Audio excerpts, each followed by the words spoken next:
அன்பு வணக்கம். நான் ஜே லலிதா எம்ஜி. தெரிந்து கொள்வோம். இப்போது வீடியோ எடுக்கிறேன். MH17 இதை பற்றி நான் கொஞ்சம் சொல்கிறேன். ஓகே, MH17 வந்து மலேசியா ஏர்லைன்னு எல்லாத்துக்குமே தெரியும்.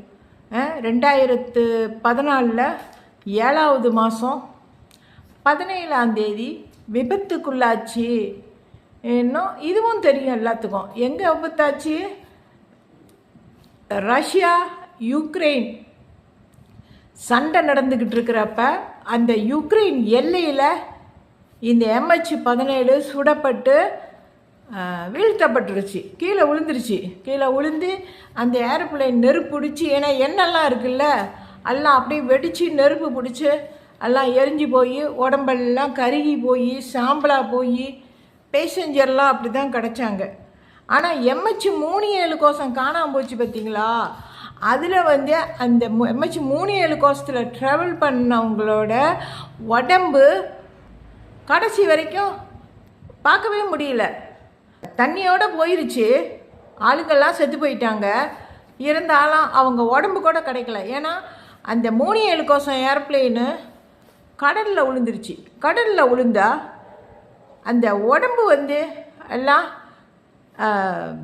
மீன் சாப்பிட்ருக்கோம். கண்டிப்பாக மீன் சாப்பிட்ருக்கிறதுக்கு வாய்ப்பு இருக்குது. அது ரொம்ப நாள் ஆகி, ஒரு மாதம் கிட்டத்தட்ட ஒரு 3 வாரம் ஆகி தான் அந்த 37 கோசம் ஏர்ப்ளேனு உடஞ்ச பாகத்தை ஆப்பிரிக்காவில் உள்ள ஒரு இடத்துல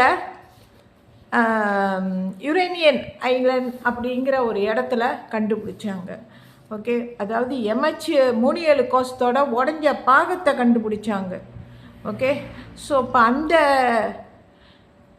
ஏரோப்ளேனில் உள்ள பேசஞ்சரை கடைசி வரைக்கும் யாருமே பார்க்க முடியல.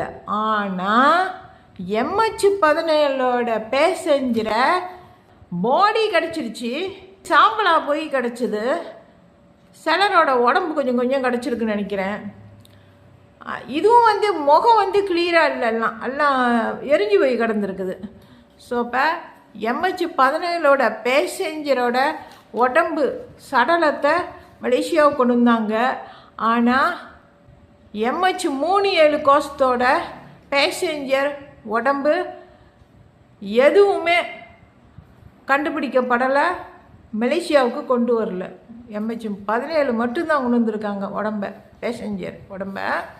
ஓகே, ஸோ இப்போ இந்த MH17 வந்து யுக்ரைன் எல்லையில் ஏன் சுடப்பட்டிருக்குன்னா, இது